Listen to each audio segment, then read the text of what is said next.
yetti Allah subhanahu wa ta'ala jeeyiɗo tagore makko ndey tagguɗoɓe ɓe fof maɓɓe o neyriɓe kadi nemaji makko en tori Allah subhanahu wa ta'ala yo juulo hissina e dow oɗo annabajo peewal e yurmen Muhammad gaɗal Abdullah e ɓeygure maɓɓe kamɓe Rasul sallallahu alaihi wasallam e sahabaɓe maɓɓe tongiɓe acciti golleji fof fi yanganagol kaaɗo diina ha Allah waɗi ɓe sabu diina kan hewtude ka hewti ɗo siɗo yawti musidɓe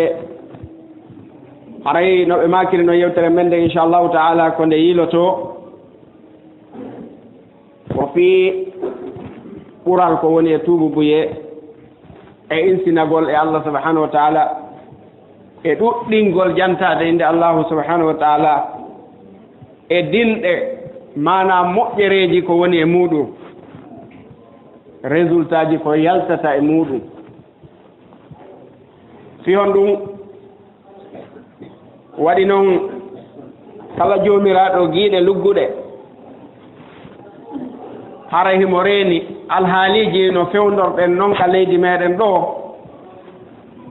piiji ɗin jarrabuyeji noon ga hulɓiniɗi ɗi fodda e jeyaɓe Allah ko honɗum wonata noon sabu ɗum julɗo kañum nayo haqqille makko ɗe yaaru ka haqqille woɓɓe yarata ton koyo haqqille makko woni hakkunde makko e taguɗo mon ko heɓi mo wo o yiltito ka deftere Allahu e ka sunanelaɗon sallallahu alaihi wasallam se yiltike ka deftere Allahu subhanahu wa ta'ala en tinay toon Allahu tabaraka wa ta'ala no humpiti en yeeti en wa ma asabakum min musibatin fa bima kasabat aydikum wa ya'fu an kathir mo daali kala musibaji heɓuɗi on ɗum ɗon wowlaka ko musiba kaarijo ma kaarijo kala ko heɓi on sunini on ma aanini on ma maapini on ma muusi on ma woni sabu woɓɓe goo nawni ma woni sabu woɓɓe goo feƴƴini e nder muɗum haray fof muɗum sababe on ko juuɗe mon ɗen onon ɓiɓɓe adama mana koko faggiti ɗon waɗi so juɗɗen yewta ɗo ko ɓay ko ɓuri ɗuɗde kon ko juɗɗen faggitoto e golleji ɓi adama ma ko ɓuri ɗuɗude kon ɗiyatereji wawata wadde gollal tawa juuɗe ɗen tawaka ton nde wonno ko juɗɗen ɓurata faggitade ko ɗum waɗi Allah subhanahu wa ta'ala o yewti fi juɗɗen fa bima kasabat aydikum wa ya'fu an kathir Allah hulle no yaafade on ko ɗuuɗi bonnereji ɗi on ɗon bonnude o ala on e nangitirde ɗi so nangitirno on bonnereji ɗon ɗen bonnude ɗi on wawata no wurude ka hoore leydi ɗo bal wona onon tun hay kullo e mummunte hoy koye Allah no gasa halkirayno koye sabu moɗon ɗum waɗi o wi en kanko Allah subhanahu wa ta'ala walaw yu'akhidhu Allahu an-nasa bima kasabu ma taraka ala dhahriha min dabba si Allahu nangitirayno ɓe yimɓe sabu ɗi bakkatuji ɗe ɓe woni e faggitade o accatano ka hoore leydi ɗo memminoto kum hay goto naaɓi adama tum halkayno fof walakin yuakhiruhum ila ajalin musamma kono Allah ko halim kanko hawja himo accani bonnoɓɓen haala jalka o happuno ɗon hewta ñande ɗon hewti wo haray hay goto laawotoɗomo ala hay goto futtoɗomo ala hay goto kadi wawɗo yeddude ko faggitino kon ala waɗi noon fof hino winda hino waali joni noon si ɗum ɗo yani en andi haray sababeji meɗen no toon bonnereji meɗen haray ko honɗum hanɗe wadde fewno ɗon on koye ɗuɗɗin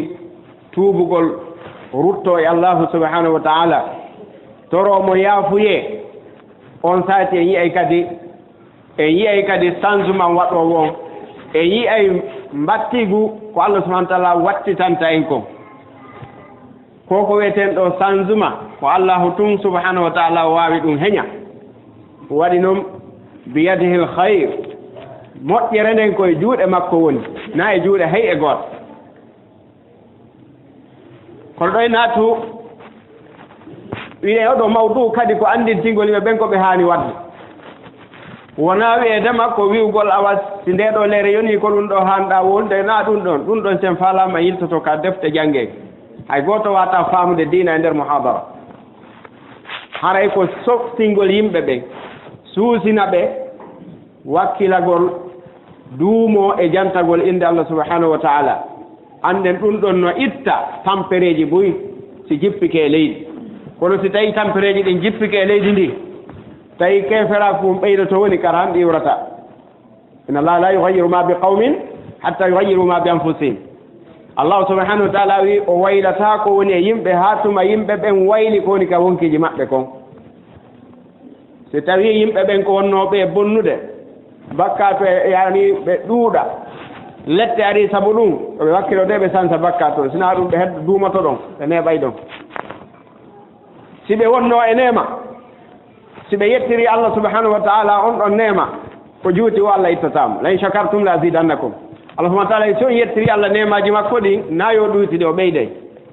si tawi nemaji ɗi no ɗuytade ñande wo ñande mo yiɗa o hari rowani no yaade kono hikka ala yawde ko wonno fof hay rowani hari no yawde joni ala yawde ɗum haray ko nemaji ɗi woni yettake haray yimɓe ɓen yiltito tuuɓa rutto e Allah subhanahu wa ta'ala ko ɗum waɗi wiɗen haray jantayeji Allah ɗi en ɗaɓɓay ɗum ka defte janggen ɗum watake hunjeede ɗo ko ɗum waɗi en windali ɗi ga ene e nder oɗo mawdu so wi istighfar e fi jantayeji ɗi e tuubu buye ɗum ɗo fof defte ɗen ɗe accali hay e hunde nafooreji kone mum e ko yimɓe ɓen duwa wadde e nder muɗum yaqulu kay yarji al insanu ila alsawabi wassadad wa ila alfikrati alsalima ويحيا حياة طيبة هنيئة ويتقلب في روضة من السعادة والإطمئنان لا بد أن يعرف قبل كل شيء أنه مخلوق ضعيف ويشعر بقرارة نفسه أن له رب خالق ناصيته بيده لا يملك لنفسه ضرا ولا نفعا ويستشعر في حواسه أنه ما خلق إلا لأمر عظيم ألا وهو عبادة الله وحده كما قال عز وجل وما خلقت الجن والإنس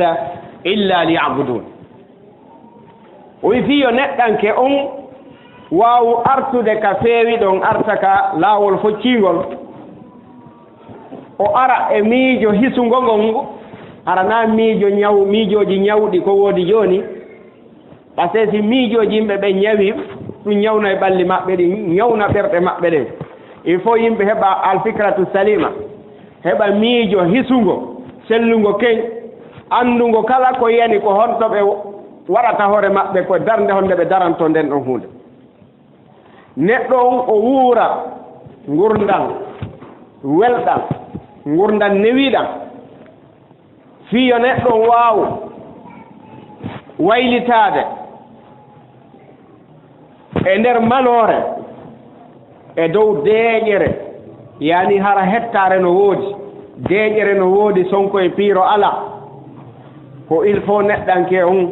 ɓi adama en ɓe anda ko adi fof wondema neɗɗo kala anda ene ko taga ɗum ko lowuɗo kono fade hiɗen sikkude ɗen mari doole hiɗen mari pehe en irrisanaki Allah ko kanko tagi en on irrisanaki Allah ko en lowɓe yatiluna bi anfusina on si Allah subhanahu wa ta'ala no gasa o tebtoɗa e hoore men sabu kanko taguɗo on o yedi ken wa khuliqa al insanu da'ifa neɗɗo tagama ko lowu ɗum e mara doole mara feere sina so yiltike ko Allah subhanahu wa ta'ala taguɗo on neɗɗo heeɓi doole wo so wondi Allah subhanahu wa ta'ala o so'a ka nder wonki makko wonde himo mari dey taguɗo jeyɗo mo o anda njuburu makko ndun no e juuɗe o taguɗo ko kaw faala o nawrat neɗɗo on il faut o so'a ɗum ɗo ka wonki makko o anda ene himo mari jeyɗo mo taguɗo mo o anda on hino jogiimo njuburu ndun kaka faala o nawratamo nasiyatu biyadi o anda juburu makko ndun no e juuɗe Allah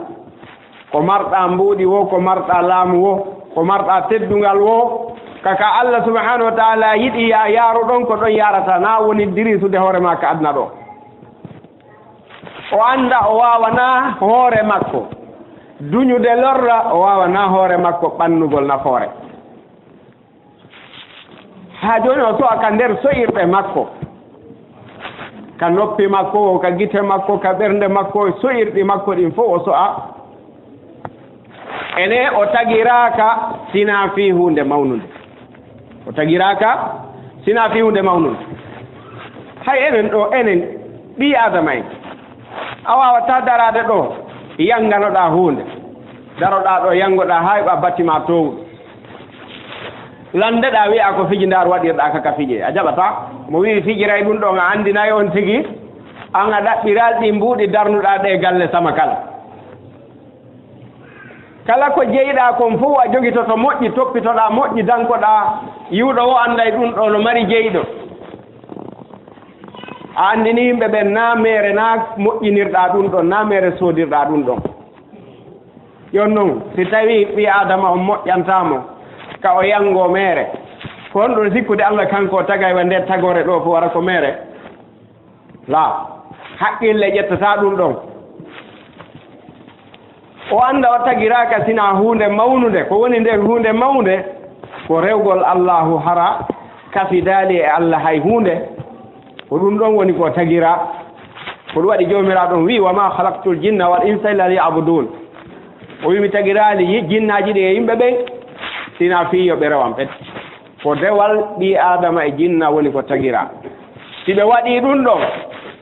ɓe daranike ɗum ɗon no hana darorede no tawi ko ɗum ɗon woni soholinɗo ɓe o ka ɓerɗe maɓɓe o ka tereji maɓɓe o piiji goo Allah anintaɓe ko duwanoɓe aninde kon fof Allah kadi o kippati sa ƴetti noon sokolaji ma ɗin fof adi e piihoy aduna hoy koye annduɗa Allah hoddiranino makko e saaɗo arde aduna a wi an ko ɗum ɗon aanimma ko ɗum ɗon mapimma ka weeti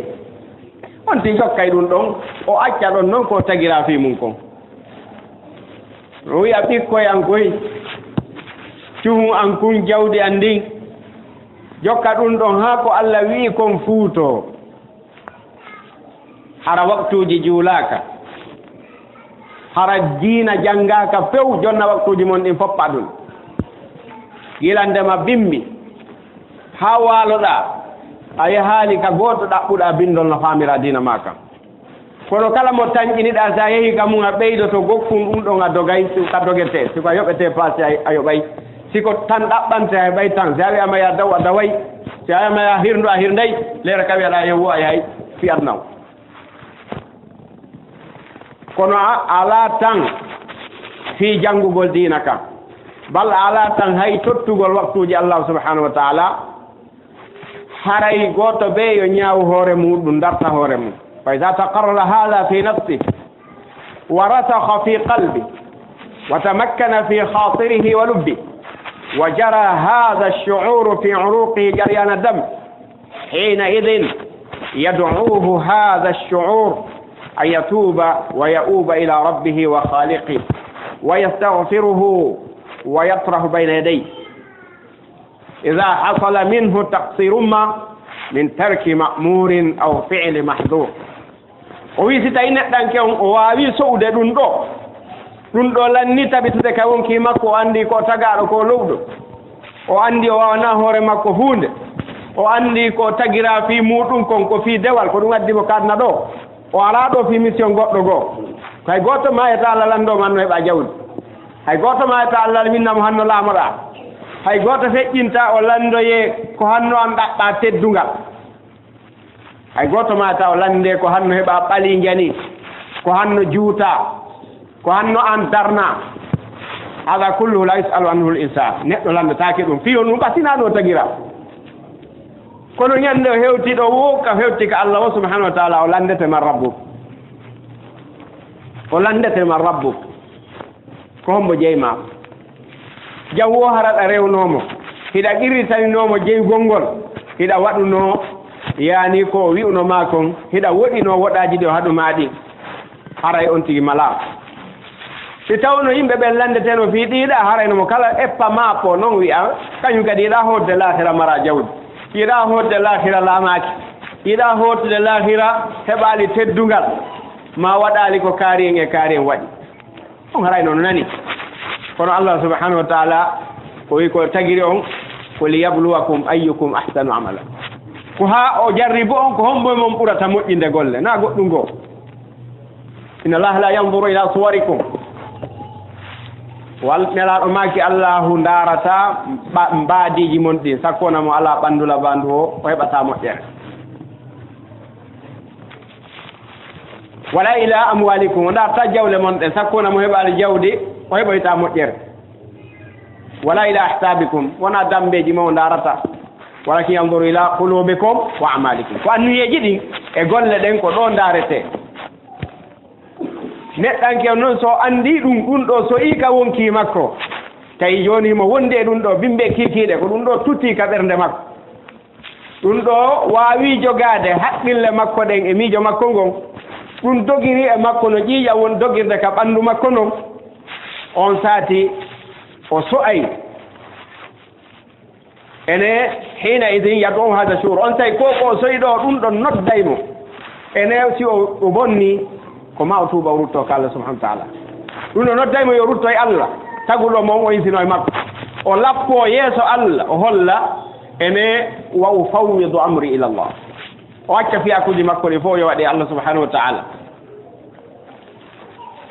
hara ko wodanimo ko waɗugol sababeji ɗin tum mais piiji ɗin fof o accira Allah subhanahu wa ta'ala si tawi o heɓi raɓɓinɗinare ka dewal o heɓi ɗuytare ka dewal kanko tigi o miitoto ene simi yeehi fewno ɗo min Allah meɗen haɓi yomi wakkilo mi tuuba mi rutto e Allah subhanahu wa ta'ala raɓɓinɗinare ko honɗum heɓoto ko si on ti acci ko yamira ma golli ko haɗa min tarki mamurin aw fi'li mahdur si tawi neɗɗanke on waɗi hunde haɗande haray o raɓɓinɗinike si tawi neɗɗanke on acci ko Allah yamiri tentini yo waɗe haray o raɓɓinɗinike si tawi noon neɗɗanke on soyi ɗum ɗo si tawi iman on ko yewɗe nane konno e nder wonki makko kin ɗum ɗon noddaymo e neyi o tuubo o rutto ko Allah subhanahu wa ta'ala fa innahu ya'lamu anna lahu rabban yaghfiru dhunuba jami'a sabu haray neɗɗo o soyi o andi e nehimo mari taguɗo yafantoɗo mo bakkatuji ɗin fuu si tawi tuubuye on selli si tawi tuubuye makko on selli wamma ida jahila al insan hada ash-shu'ur aw tajahala wa rakiba shaytana nafsihi wattaba'a hawaha واستنى بسنة الدعاة إلى الدعارة والفجور المهملين لأمور الدين المستهزئين بالله وكتبه ورسله ولا يحرمون ما حرم الله ورسوله ولا يدينون دين الحق هذا الصنف من الناس لا يزيدهم الغنى والرخاء إلا طغيانا وكفرا ولا يزيدهم البأساء والضراء إلا شركا وإلحادا كتينو نحن كم مجامك يوتنكو kanko fini tun o tawi mo coowo kadna ɗo yimɓe ɗo coowo dike ɓen ɗon o sikki Allah subhanahu wa ta'ala ko tagiri oɗo adna ko mere wanno Allah subhanahu wa ta'ala yi wa ma khalaqna as-samaa wal arda wa ma baynahuma batila min tagirani leydi ndin e kam mugum e koni hakkunde ɗo fi mere kono noon Allah yetti en no woodi sikkuɓe ɗum goy zalika dhannu alladhina kafaru yedduɓe Allah ɓen kan kamɓe ko ɗum ɓe sikki kamɓe ɓe sikkude leydi e kammu e hakko woni hakkunde muɗum e canɗi laɓaɗi e nokkiri laɓaɗi ko Allah tagga ɗum ko ka jinde ndaare noose fije jale kamɓe ko sikke maɓɓe on ko ɗon haadi ɗum ko kafiri keferaɓe ɓen no woodi noon woɓɓe kadi wi'etiɓe ko julɓe kono tawa si a ndaariɓe koko welata kefero o ko ɗum welata si a wowli fi diina ɓalli maɓɓe fof tamo metta ɓe ittorta sawtende diina hay bat ko ɓe ittorto sawtende o ko kefera to suwa ko fi kefera ko wolete fi politique fi balo fi ƴaɗawle ɗaɓɓete kaari yahii to kaari dan ko ɗum ɗon tum ɓe ittorto sawtende amma a fuɗɗike ka diina wowlete yoɓe hewɗon ɓe ittora wula diina kam ma ɓe ƴettum alqur'ana ɓe ittora ɗum wula ma janngugol ma jantagol waajuuji ɗum ɗon a yirata donc ɓen ɗon hay si ɓe wiiti ko julɓe hara yo Allah ƴewnuɓe taw e ndundukkar nduɓe uni ɗon e mum kono hara ɓe ɓadaki taho ka l'islam ɗum waɗi so wi si tawi neɗɗo on o majjama ngoɗo sowgol ene ino mari jeyɗo ene tagiraka mere no hani ko no woodi ko hani wadde ka aduna ɗo si hooti no woodi ko landoyte si ɗum ɗon timmali ko halkotoɗo so tawi neɗɗo majjama ɗum ma o majjinkinike ɗum par ce que no woodi ɓe majjaɓe ɗum few ɓe anda no woodi woɓɓe anduɓe ha gasi kono buumi ɗum ɗo fof jokki beleɗe aduna neɗɗo on waɗɗike cheytaneru wonki mum ke waɗi noon wonki kala haray no immina cheytaneru wondude makko inna maahu qarin neɗɗo kala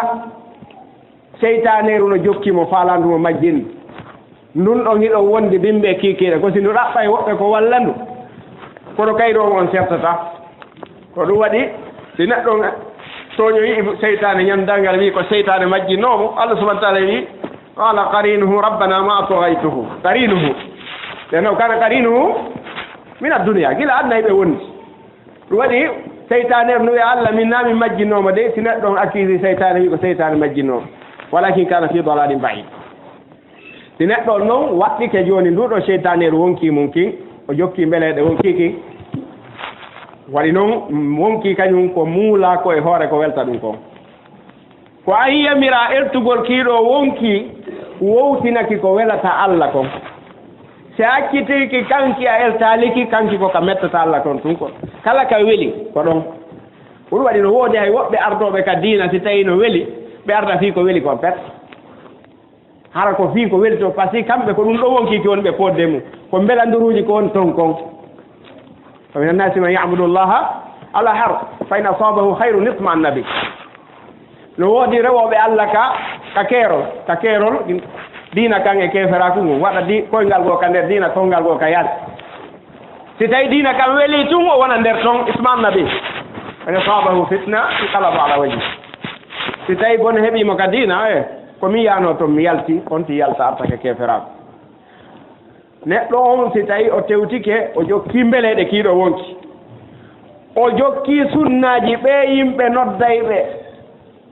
e pankareji nodda e bonkiji ɓayɗen anndi hen fof tentini kam meɗen ɗo hannde ONG ji no ɗo temeɗɗe ko ɓe noddata wo ko fiino bonire tun ko hakkunde noddoɓe ɗum direct hara ko kañum tigi ɓon noddude wondema ko liberté total goto be yo accite waɗa ko faala o ndi ɓen ɗon ko ɓe faala comme ɓe holli ɓen no ga no woodi woɓɓe ko ƴoyra ɓe woni waɗirde kono ko ɗum ɓe woni e huulande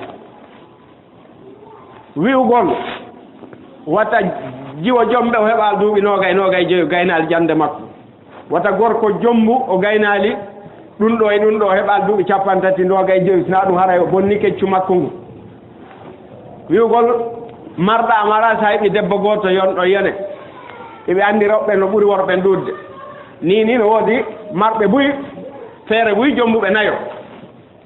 woɓɓe ne jombi ɗiɗo tato woɓɓe ne jombi ɗiɗo woɓɓe ne jombi gooto kono ndaare ko woni dogude o taraw ko jombaka si tawi ɓe jombuɓe ɗiɗo fof hande tato e ɗiɗo e nayo ɓen ɗo fof mo kala acciti jokke gooto tawti ɓe jombaka ɗo ko on no waɗete nden ñande wiyatama on no muulida e sahwu ma o itta ɗum jinaw ɗuuɗata ɓurtay ɗuuɗude hay ni no ɗuuɗi kono on tawi ɓurtay ko ɗum waɗi kamɓe ka maɓɓe ɓay lanni bonde jooni koye ɓe kamɓe on toon wawata ko heɓɓitade koye anna on fof bonu kamɓe ka fof fota e maɓɓe waddulaw takfuruna kama kafaru fatakununa sawa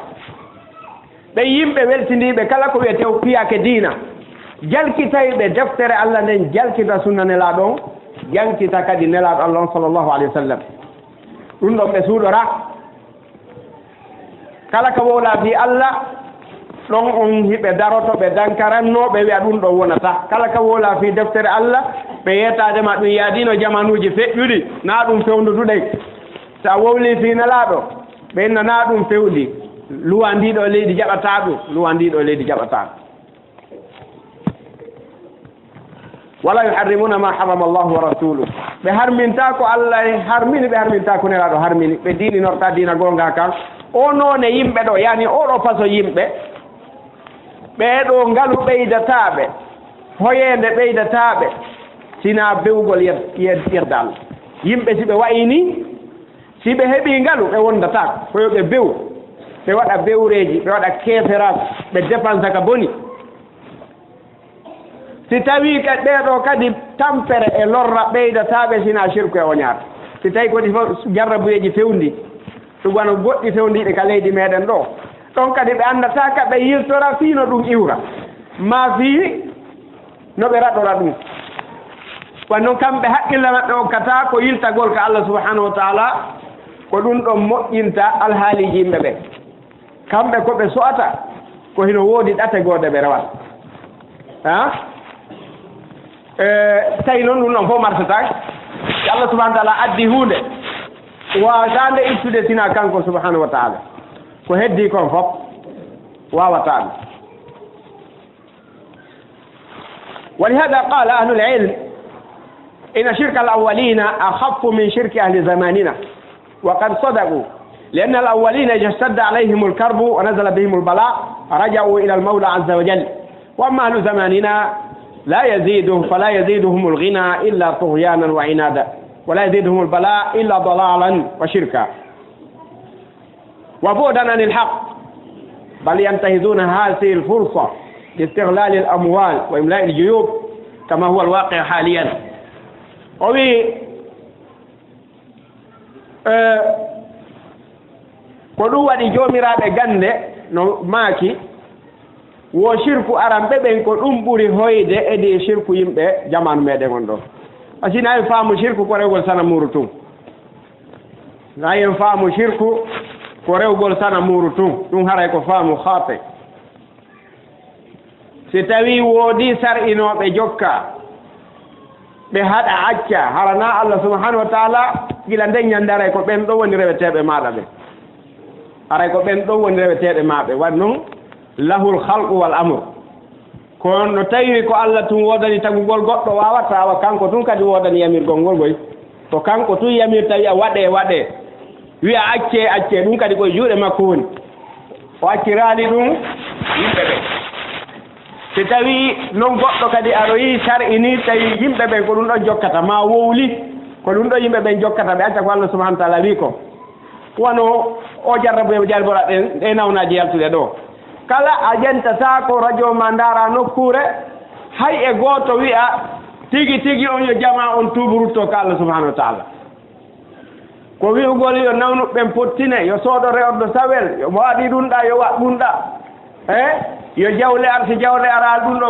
ko ɗum ɗo nanata ɓe woola ɗa ɗo ɗum ɗo fof na ɗum woni sababu nawnar ne ari ɗum wontaki si sababu nde wa a nanata hay e gooto e maɓɓe jooni yimɓe ɓen no gollitirde ko woɓɓe goo woni arde wowla kon ɓe acca ɗon ko Allah subahana taala yewti ko haanuno koko Allah subahana taala wii si tampere ari yo waɗe kon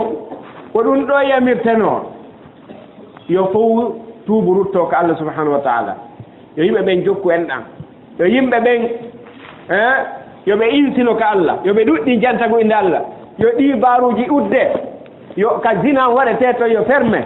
si ɗum waɗi tun ɗi ñabbeele ɓuytoto la chakka fii ma ɗiwa few kono senen ɗon ananta ɓe wolwira toon few wan noon ko ɗum ɗon ɓe faalayo maɓɓe a nanata tele to jooni noon si tawi ɓen ɗon wowli yimɓe ɓen tawi ko ɓen ɗon nananta Allah subahana taala kanko mo yeeti en ko waɗen nanantamo ɗum ɗon ɗum haray woni ko sirku noon ɗum waɗi so wii sabu aranɓe ɓe waɗi siya ko sirku aranɓe ɓen ɓuri hoyfude aranɓe ɓen kamɓe si ɓe heeɓino tampereji ɓe ruttotono ka Allah on ɗon tan fewndo ɗon amma yimɓe meɓen hannde si ngalu heeɓiɓe ɓe ɓeydo bewre e saldon ɗingol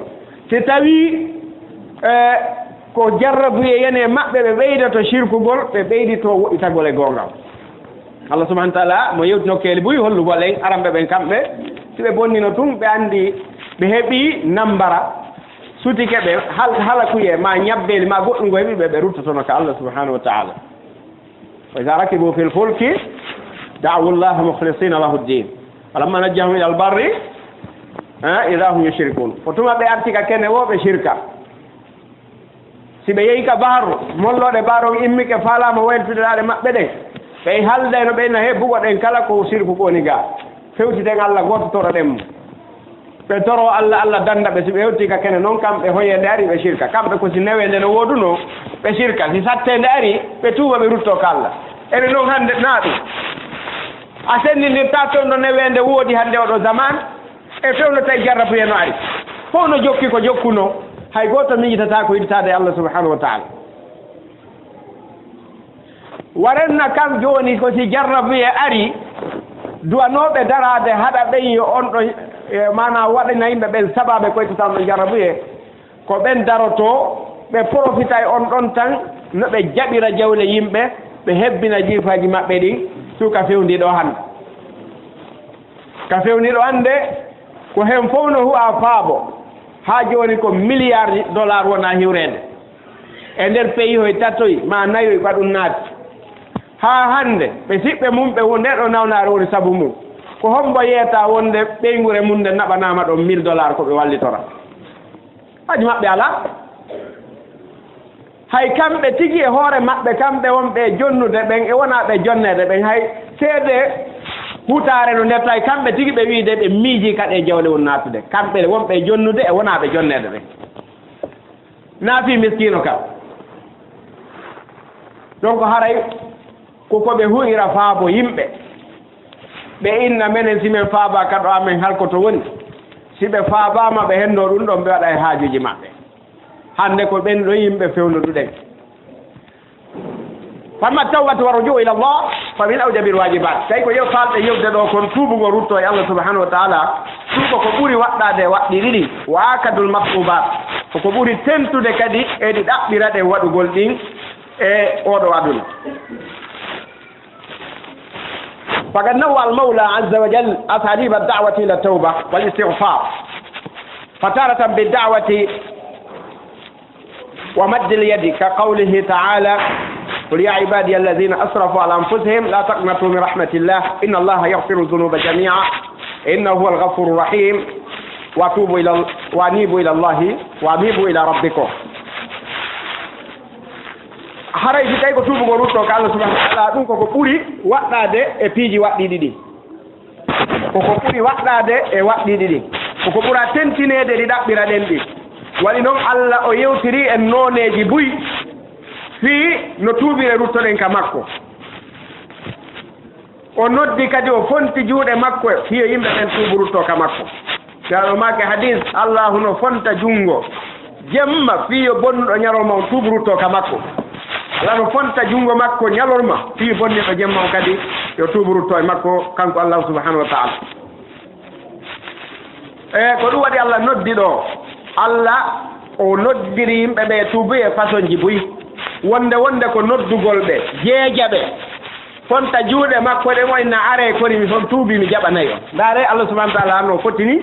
o alaale intérêt ko tuubeten ko o ala intérêt ko rewetenmo kon fof o yeeti ken kadi so ɓurusi onon ɓiɓɓe adama e jinni on fof moɗo son hawti o rewi Allah ɗum ɓeydatama e fus on fof kadi son hawti o yeddi Allah ɓuydatama e fus kanko ko galo ko yettama donc ngal dewal ngal reweten Allah ko enen intérêt men kanko mara toon intérêt e fus kono hoore ɗum ɗo fof simo fontude juurigo makko o nodda en o jeeji wiya ibadi alladina asraf la taqnatu min rahmatillah hey ko onon yo yimɓe yahuɓe ha fantini e wonkiji mun ɗi asrafu ala anfusihim la taqnatu min rahmatillah al israf joni na gollugol bakkatu seeɗa ko gollugol ha feƴƴita ka duwa haɗde ɗon ko ɓen Allah noddi wi ko bakka toon ɗuuɗi wowata goto e mon taƴi yurmede Allah nden allahu no wawi montude bakkatuji goɗɗo golli fof o yafanoma kono noon wa anibu ila rabbikum sarti on ko ɗon na wiyedema ko ni tun ko an tuubata rutto arta e Allah subhanahu wa taala ko ɗum woni so wi joni ko honɗum han ɗon waɗude no wayni so weeri ko honɗum han ɗon wadde noon Allah yafano on ɗi bakkatuji fof wa anibu ila rabbikum ko noon artata ka joomum na Allah arata dey kama a jeeje ko an jeejata Allah subhanahu wa taala wannon ko kanko ni marɗon kanko ni patron jo ko an arata wiya Allah mi joginoma ko neeɗi mi faalama artude mi tori kema mi jeejima accana ko an tawto Allah subhanahu wa taala ɓuri won tuubu ɓuye on taati Allah subhanahu wa ta'ala kanko o wi sa waɗi ɗum ko bonnunoɗamo o yafantoma bonnereji maɗa ɗi kono noon ko an tubata rutto artaka makko o kaga wolihi والذين لا يدعون مع الله إلها آخر ولا يقتلون النفس التي حرم الله إلا بالحق ولا يزنون ومن يفعل ذلك يلقى أثاما يضاعف له العذاب يوم القيامة ويخلد فيه مهانا إلا من تاب وآمن وعمل صالحا أولئك يبدل الله سيئاتهم حسنات وكان الله غفورا رحيما Allah subhanahu wa ta'ala konti e nder bakkatoji mawɗi ɓurɗi mawde ɗi konti tati o wi ɓen ɓe annda ɓe nodde sa Allah e goɗɗo sana ɓe shirkata ɓay ko ɗum ɗon Allah ɓuri añude bakkatoji ɗin fof ɓe waɗata wonki ɓe waɗata jeeno ɓe zinata o wi kala waɗɗo ɗille on ti hawroya e lette muusuɗe kala waɗɗo ɗum o maayi o tuubaali o rutti ka Allah emo shirk ma mo wari hoore ma ɗum himo waɗi zeeno o ni sal ɗum o tuubaali o rutti ka Allah so o maayi e ɗum on o hawra e lette waɗi noon lette ɗen sowindirantemo ñande tal ngal so maayi o tuubaali e ɗum ɗum ɗo yonno ko neɗɗo o miiji to tuuɓa annda ñande tuma mayata lette ɗen sowindirantemo ñande tal ngal kono o yittito illa man taaba sina on tuubuɗo wa amana wa amila saliha o goɗɗini Allah o golli golleji moƴƴi o watti ɗon donc ɗiɗo fof ɓe janɗude Allah subahanahu wa taala wi si neɗɗo waɗiɗi haray Allah subhanahu wa taala yafanto bakkatuji makko ɗi o wi sana yafa e gol meɗɗo tu si tawi tuubi o laaɓi fof golle moƴƴe wattike ɗon e ande e niise bonnere ko bonnuno ko warenne Allah wi o wattita e bonnereji ɗi o bonnunoɗi moƴƴereji ko Allah subhanahu wa taala tun sifori noon nokkugo Allah subhanahu wa taala wi ulaika yad'una ila an-nar wallahu yad'u ila al-jannati wal maghfirati bi idhnihi o wi heferaɓɓen kamɓe ɓe noddude yimɓe ɓen ka yiite Allah noon kanko mo noddude jeyaɓe makko ɓen yoɓe artuka makko o hafrana ɓe onno ɓe artuka makko o naata ɓe aljanna wallahu yad'u ila al-jannati wal maghfira mo nodda yimɓe ɓen ka aljanna makko e yoɓe tuuɓe rutto ka makko hafrana e ay goɗɗo ko Allah subhanahu wa ta'ala ya ayyuhal ladhina amanu tuubu ila allahi tawbatan nasuha ɗo kadi o noddo jeeji hey ko non yo gonɗin tuuɓe rutta ɗon ka Allah subhanahu wa ta'ala hara ko tuubi e laaɓuɗo pos tuubu boye laaɓuɗo pos mo kala mo goɗɗen yewtiti muɗum on hara koye neɗɗo on ɓoroki tan e junubuji ɗin ko ɗum woni goo sarti tuubuye ɓoroɗa accita ko onnuɗa wadde kon ɗimuɗum niisa ko wannoɗa kon ko feƴƴi tata ɓum ɗum anniyoɗa mi wattata ɗi bakkatuji aduna si a wawi ɗum ɗo aray woni tawbatan nasuha haray woni tuubuye laaɓuɗo وتارة يذكرنا بأقوال الأنبياء والمرسلين لأممهم كنوح عليه السلام حين قال لقومه ثم إني أعلنت لهم وأسررت لهم إسرارا فقلت استغفروا ربكم إنه كان غفارا wonna ala noddira yimɓe ɓen ka tuubi e andintingolɓe ko annabaɓe feƴƴunoɓe ɓen tigi nodduno yimɓe mum ɓen e muɗum won annabi nu adiɗo on e nelaɓe ɓen o wino Allahu o noddi Allah o wimi peññinaniɓe ndu noddanu mi suuɗaniɓe ndu noddanu hattirde e suuɗugol mi wiɓe honɗum mi wiɓe iltine ka joomi mum wiyete iltinagol ko toragol mo yaafuye al istighfar toroɗa yo Allahu surre e bonnereji ɗi bonnunoɗa ɗin ko ɗum wiyete istighfar mi wiɓe tuuɓe rutta ɗon ka joomi moɗon ko ɗum ɗo annabi nuhu noddunoɓe mi wi sabuna jooma mon ko heewɗo yaafagol tuuɓo monande tuuɓuɗo rutti ka makko ko wano noon kadi huudu wi'irno o wino kan kadi ya qawm istahfiru rabbakum summa tuubu ilay o wino hey kono yimɓe an insine ka joom moɗon tuuɓo ruttoɗon ka makko e anndi laawol haɓunoɗo e Allah ala hay nokku ka o welditira e Allah sina so tuubi o ruttike ka makko o insinike e makko sabu ko ɗum annabaɓe ɓen holli ko noon kadi salihu alayhim salawatullahi ajmain ɓeeɗo annabaɓe fof en tori Allah subhanahu wa ta'ala waɗi kisal makko yurmede makko hoore maɓɓe fof ko wano noon annabi salihu ma kirno huwa ansha'akum min al ard wasta'marakum fiha fastaghfiruhu thumma tubu ilay inna rabbi qaribun mujib o wi ko Allahu fuɗɗi on tagude e ndi leydi hari o woodaka ko Allah tinci on kanko kadi ɗaɓɓiri on wurugol ka hoore leydi ga ñameteji kone mayri gollitira kone mayri fof onon kadi tuube noon ruttoɗon ka makko insinoɗo e makko toroɗon mo yaafuye sabu joomi an no ɓatti nodduɗo mo Allah no ɓatti jiyaɓe makko ɓen himo jaabina kadi wa kadhalika ar-rasul alayhi salatu wassalam kono kadi nelaɗo meɗen Muhammad sallallahu alayhi wa sallam kamɓe kadi ɓe maaki ya ayyuha nnasu tubu ila Allah wastaghfiru fa inni atubu fil yawm akthara min 70 marra nelaɗo maakuno hen kono yimɓe tuuɓe on fof ruttoɗon ko Allah subhanahu wa taala ensinoɗon e makko toroɗon mo yafuye ɓe maaki min do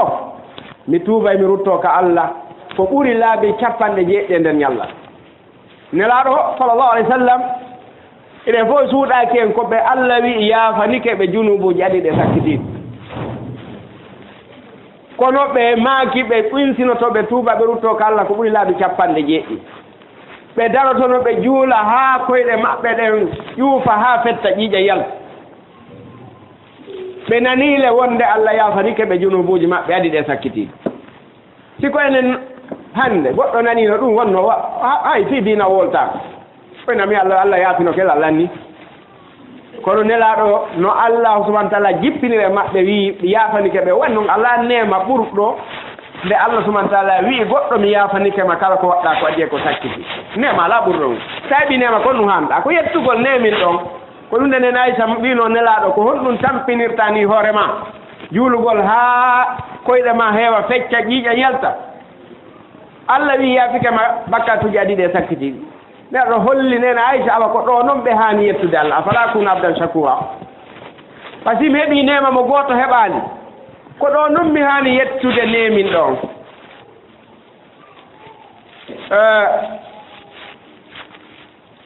aw kama qala alayhi salatu wassalam wa taratan yakunu maqrunan ma'a tahdid wonde no Allah noddirta ɓe yo tubrutto ka makko noon haray no jillodiri e kamba wono oɗo ay Allah subhanahu wa taala o wi man lam yatub fa ulaika humu zalimun ɓen kala ɓi moɗon ɓe jaɓali tuubude hoore ko Allah noddi yimɓe ɓen tuubu kon fof o wi kala mo jaɓali tuubude rutto ka makko ko ɓen yimɓe woni tooñuɓe ɓen neɗɗo noon so tooñi haray o ala ka o hoota ka Allah subhanahu wa taala wa sayalamu alladina zalamu ayya munqalabin yanqalibun Allah subhanahu wa taala wi neɗɗo so woni tooñuɗo ha o anday ko honto hootata naa ɗo so tawoyi ɗon Allah haray o mari kamba molanaɗo ɗon Allah noddu e tuubuye kono no heɓɓodiri e kamba hollugol en jakamo tuubali no wondi e bakkatuji fa ida namna nadra ila misli hadihi nusus alwaridati bilkitabi wa sunna yatabayanu lana أن حل المشكلات في جميع أنحاء العالم وخصوصا في بلادنا هذا لا يتعلق بإنفاق الأموال الطائلة ولا بمظاهرات في الشوارع ولا بتوطيد العلاقات مع المنظمات العالمية التي لا تقوم معظمها إلا على أسس خبيثة ومعاملة ربوية وي كوسين داري أن تفكيك في بني يانغولن دو إمورد كالقرآنare e ka sunnaji nelaɗo sallallahu alaihi wasallam te lugginiɗo darɗe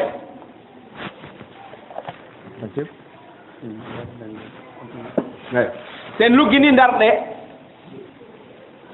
en taway ɗiɗo bindi ka deftere Allah ka sunna nelaɗo ɗum ɗo no ɓanginana en wonde ma ɗi muskilaji ɗi wonduɗen ɗo hande e aduna o fof noon tentini noon ka leydi men ɗo hande fi ittugol ɗiɗo muskilaji hallul muskilat ittugol ɗiɗo muskilaji ɗi wonduɗen hande ɗum yowndira dewigol koye mbuuɗi mbuy ar dépensé wona kadi waɗugol manifestation je trawuji ittata ɗum wona kadi wigol awa koyo coopération men on tiiɗo hakkude men institution international ji ɗin awal waɗi lagine si woni ri poɓurene ala goldude banque mondial e FMI e ko waytata noon la wa tariqul wahid li halli hadihi al mushkilati huwa rujuu ila Allah tabaraka wa taala laawol bajjol fettowoodi ɗum wolle ko ruttagol ko Allah subhanahu wa taala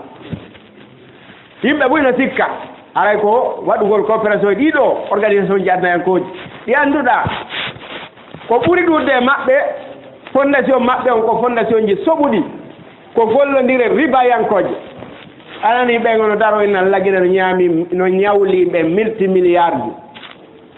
ɗum ɗon fof wona hay fustina ko ñamale sowidira ha hewtino na hay fustinaka ko meɗen ñawlude on ɗo 10 millions dollars e nder hitande nden on yoɓay ɗin ɗon ɓeydon ɗon 200 millions dollars e hoore hoore ɗin ɗon yani ɓeydon 200 000 dollars par exemple ko misal toon e wadde si nden hitande ɗon timmi lagi ne waawali yoɓude ɗum ɗon ɓen nawa simen hendinoɗi ɗi golleno ɗum ɗo e nder hitande ɓe sowidira ɗi kadi si nden hitande kadi timmoye yoɓaka ɗon kadi sowidire ko noon woni yewde ha ɓeyna pays hunkun ala nawla no joganiɓe ɗo multimilliards de dollars penale wona fus ko ɗum Allah haɗuno la takulu riba ad'afa mudha'afa ko gollodire riba yankoje ɓe jokki haray lawol gotol ngol ko ruttagol ko Allah subhanahu wa ta'ala yankino e makko toromo yafuye holla wawana hoore mum fus so tawi wonda e Allah subhanahu wa ta'ala wal amalu bi kitabi wa sunnati rasuli goltira deftere makko ne sunna nero makko on e huutorgol kadi sariyaji makko ɗi ɓe mi yimɓe ɓen no jeeya kon lorri hande leƴƴe mbuyi hawqugol sariya o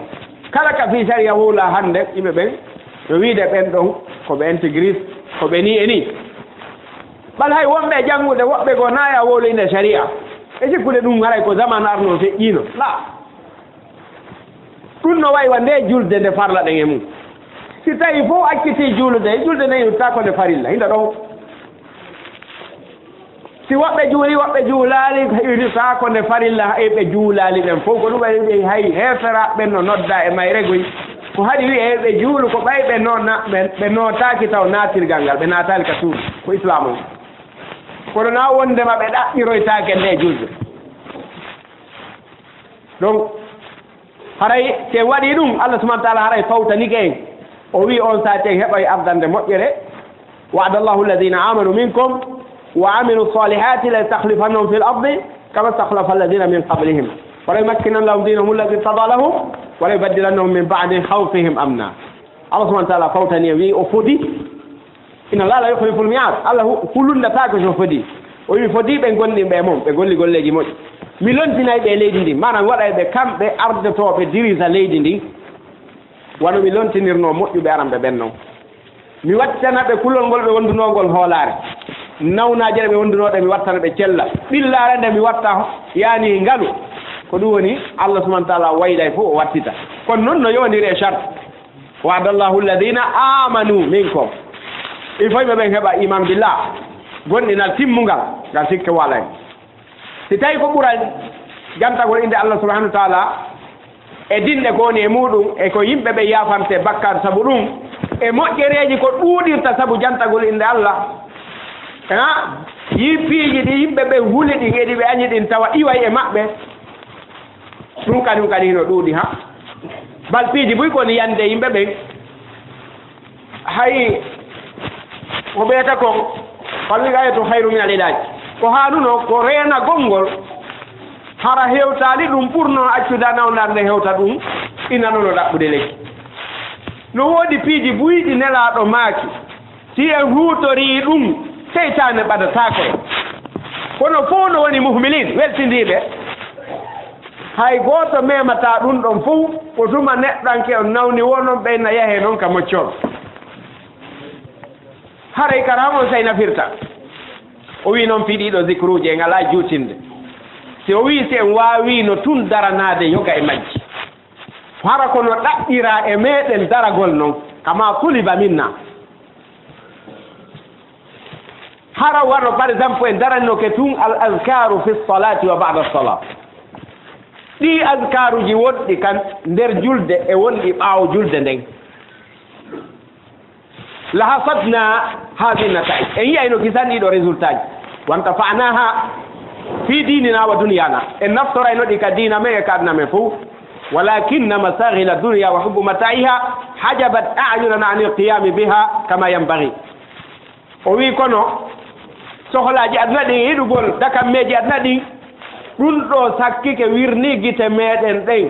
e daranagol ɗiɗo jantayeji Allah no haniri noon fa umuru dini sahurat fi absarina piiji diinayankoji ɗin fof hande ɗum no yewitaka gite men on ti wowlante mo waɗi ɗum ɗo heɓay ɗum ɗo mo waɗi ɗum ɗo yafante ɗum ɗo koɗara mo hendi yaaɓi ka leydi ɗum no fanɗini ɗum ha wo umuru dunia azmat fiha fiya kuji adna ɗin ɓuuri mawnude ka gite men فلا يكاد الإمام يسلم وينصرف إلى المأمونين اليوم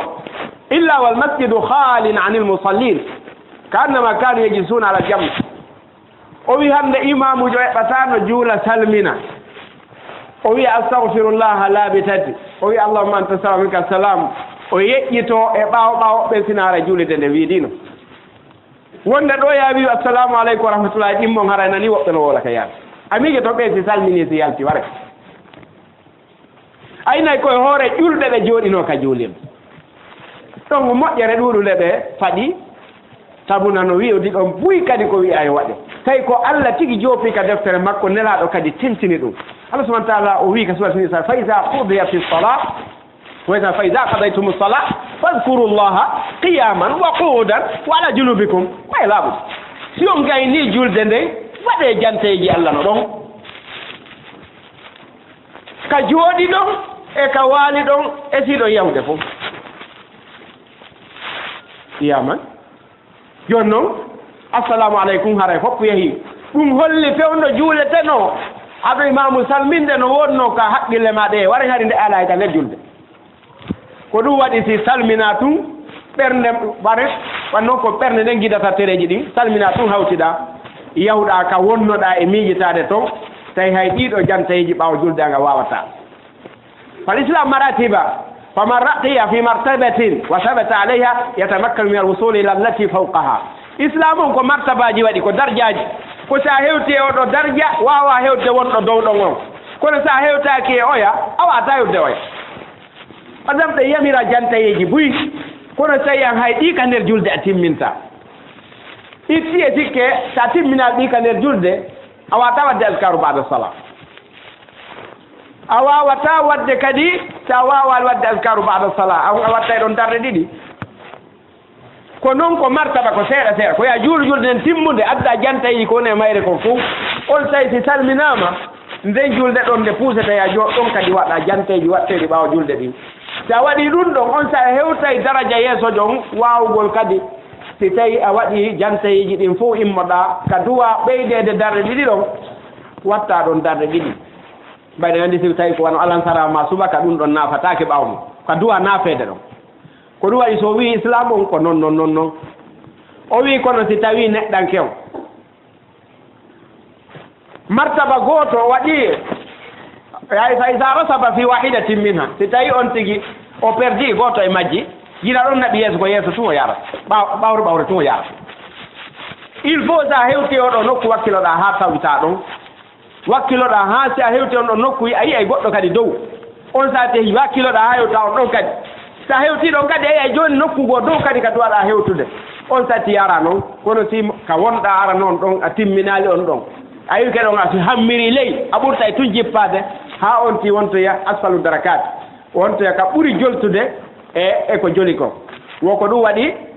si tawi nelaɗo sallah sallama ɓe kilasiri ni dina kan ɓe maki rasul amri al islam wa umuduhu as-salat wa zirwatu sanamihi al jihadu fi sabilillah ayi nelaɗo maki hoore fiyake on taw ko julɗugol faya wono julɗo wona kal islam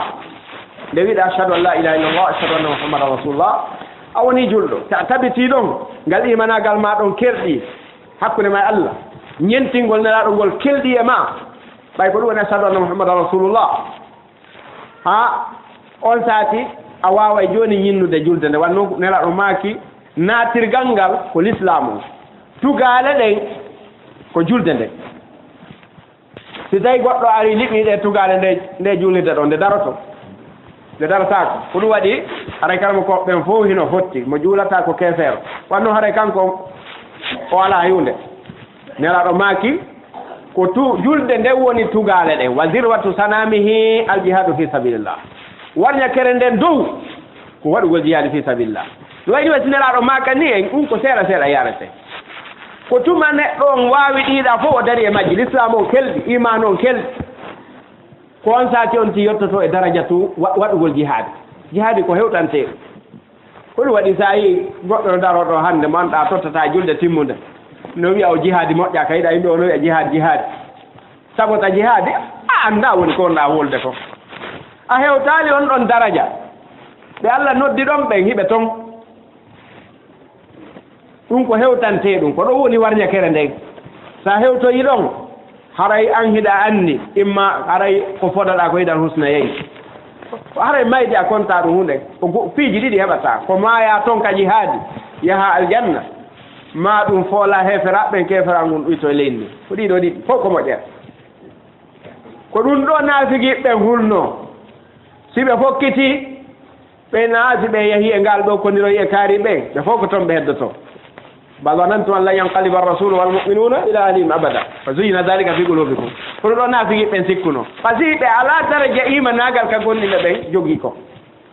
amma gonɗinɓe allah ɓen kamɓe ɓe yahay ka jihaadi tawa fewndo ɗon maayoygol tolngol no ɓurani ɓe artugol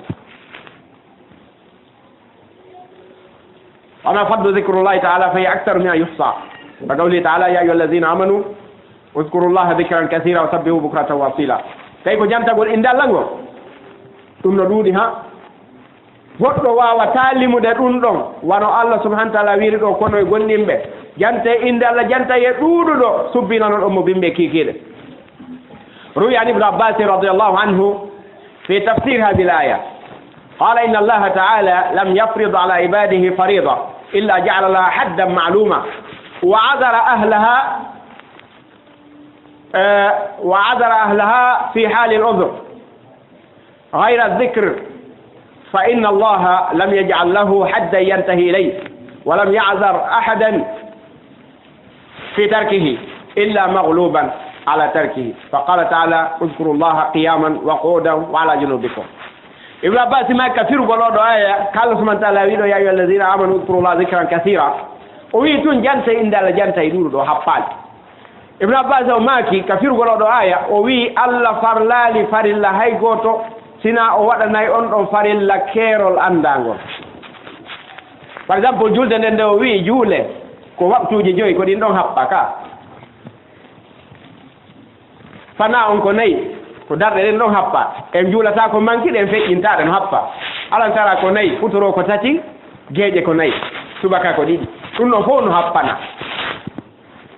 nde o wi kutiba alaykum siyam o yettino e naɗana on fof chahru ramadan alladi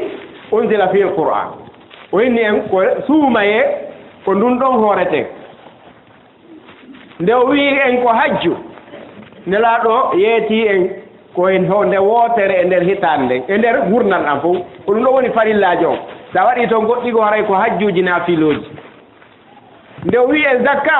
o wi en komo heɓi huunde kaari ɗon no happa on tigi itta kadi huunde kaari jonnoya kaariɓe ɗum ɗon fof no happa o wi kala yaani ɗi allah farli ɗin fof hino woodi happande ka ɗum happa ka haɗata sina jantago inde allah ɗum o wi tun udkurullaha dicran kasira ko an anndi ko jelu faala ko an anndi ko honno faalira no waɗirɗa o ko no moƴƴere nden ɗuuɗirta nelaaɗo yiiduno e ibrahima alayhi salam taw no ɓe royra ka sama no jeeyi ko anno ibrahima waynorno nelaaɗo ɓe wino yahu wi'aami ɗo salmina mofte maaɗe yeetoɓe aljanna on ko boowal laaɓungal ko kamɓe tutata aljanna on kono aljanna on tutirte si a wi subhanallah a tuti leggal ka aljanna sa wi alhamdulillah a tuti to leggal sa wi la ilaha illallah sa wi allahu akbar kala jantaye allah mo jantiɗa ko ɗum woni tutugol leɗɗe ɗen ka aljanna sa waɗaali ɗum ko boowal laaɓungal ibrahima wi yeetoɓe ko teere laaɓuɗo ɓe jonna ko kamɓe tutata donc ko ɗum waɗi ɗon on allah subahana taala waɗi itlaq o acciti o wiyaali ko haa ɗo o wi jante allah jantayeeji ɗuuɗuɗi subbi hinano ɗon mbo ka bimɓe ka keekeeɗe ɗum ɗo e yoni en ko tinnoɗen wakkinoɗen fi jantagol innde allah annen ko ɗum ɗo addata moƴƴere leydi wo sabu allah subahana taala o wi uskurullah qiyaman janta innde allah hiɗon dari wa uudan janta innde allah hiɗon jooɗi wala junubi kon janta innde allah ka waali ɗo ɗo on hay gooto ronkowo ala billayli wa nahar ɗawa jantaɗe innde allah jamma ñalom fil barri wal bahar ka nder jondi ka bahar ka yahuɗa ka jooɗiɗa ka wonɗa galo ka wonɗa baaso ha ka nawnuɗa ka selluɗa ɗum ɗo fof hiɗa wawi jantagol innde allah subahana taala ɗum ɗo landaki salligi landaki longal nelaɗo makono nene samaki radiallahu anha nelaɗo jantotono allah e kala alhaaliji maɓɓe ko haray ko janngol qur'an wonnoɓe wattano so wonde janaba amma zicrullah ɗa wawi wondude a wonde janaba ɗa wonde wadde a waɗa salligi ɗa wawi wadde kala alhaali mo fewdeɗa e mum zicrullah on kañum no marta e hoorele kadi ko dewal ngal tawata moƴƴereji no ɗuuɗi e muɗum ɗum noon ɓay yemmini ara ndiyam no saƴude yaasi on holnaki ɓe wawi raɓɓininade daroɗen ɗo inchallah ɓe ɓeytanay ga ma ɓe itta coɓɓuli ka duwa e ittede toon ka duwa fewnitede toon ɓe fewnitono inchallahu taala assalamu aleykum wa rahmatullahi taala wa barakatuh وجعل لكم أنهارا في الأفق واللتين si iskinike en tuubi en ruttike en ƴetti feete no watti juuɗe Allah en heɓe solution kono wallahi Allah ne yurmande moƴƴanen ko wona seeɗa toujours ko no jarma hokka ɗum eko harmi eko harmi eko harmi eko harmi ɓe hoolata ko hoolortaake ɓe jita hoolorteeɗo on so sikka wonde noon ɓe habbitora cellal ngal e daɗal ngal e lekkere ɗen e juuɗe ayde ɗen ɓuri hewde ɗon jommum yangoto on ka heɓitoro e nis ɗum noon en todi subhanahu wa taala so leñonen hewtato faare ka makko so en tuubu ko rutto ka makko insino ka makko yaako en yo jaaɓi kadi yo waɗen jootoɓe ɗaɓɓiramo ballal ɗaɓɓiramo faabo ɗaɓɓiramo itta en annde nen yo addañe newede nen yo jaabinen e ɗum kadi sabu wallahi ɗen minen ɗuuɗi haala ñallanga fof ɗe huuɗe ɗiɗi ɗe ha wayɗe huude kono famɗi ɗen ngal huude ngal ko tawata koko nafata ɗum ɓay duwagol ɗo duwagol no wawno ko ƴeɗe tan juuɗuɗo isnagol ƴetta tan juuɗuɗo tawa heɓayɗo nde onde e nder ñallaro minitaji sappo noogay teppantati leer mo won ɗatorade Allah haadima mawɗoɗa mo andeji maɗa e andeji julɓe fof isnira kam ko toɗɗamo yaafuye ha kono hande ɗum no fanni ndaarete en juuɗi adkar ko watte ko adkar ere ko watte ko mbaɗa salawat ɓawa juuɗeje ɗen ko honno loyiɗen e ɗum wona dika adkar sabahi wal masa ko goɗɗo duwa jantare bimbi e ko duwa jantare ciikiɗe tawa no moƴƴanimo ko nafoore wona nden ban hay du'a mo tawata hen hani du'orde ka wonotuji nawajil so fiji yani hay ɗin an tawayi buy emen rewata ka e rewol tawa toon ɗo sa juuli soke witiri koye woɗɗum sa juuli subakaji ɗen ma wattuji siñinte ɗin koye woɗɗum ata e ɗum taw ɗum dowdi mo kala hettan sa ko jooɗagol ƴetta minti sappo no ɓoye hun jooɗin ɗon ma fonɗo ɗen suka janggadi kadi windino ɗum fof tawa en famɗi donc ko ɗum waɗi haɗa andeji men ɗi aniji moƴƴe ande ko marɗen ko min moɗe soñoyi no anini kono kadi tawa ko ɓuri aninde weltidare men ɗen ga e taguɗo on e ɗaɓɓirgon mo ko ha ɗaɓɓireede kon watta feeke mo fof e juuɗe Allah subhanahu wa taala kala nena yettagol ɗum ɗon aray e jarni waɗɓe yewtan nden yewtan ɗo senan tawde jeeya tan ko ni wayi en wiyano ɓe duuɓo ɓe continue e mayre ha mawdu o lanna fes kono arno inchallah e ñalɗe roji ɓe silimina e nde yewtere ɗo sabu nde hannde amitini mbiyaɓe julɓe men e newkel ɗi fofket fiye ɓe rutto ko Allah jom maɓɓe ɗum noon inchallahu taala ɓe ndera waɗo هذا صلى الله وسلم على محمد وآله وصحبه أجمعين وآخر دعوانا الحمد لله رب العالمين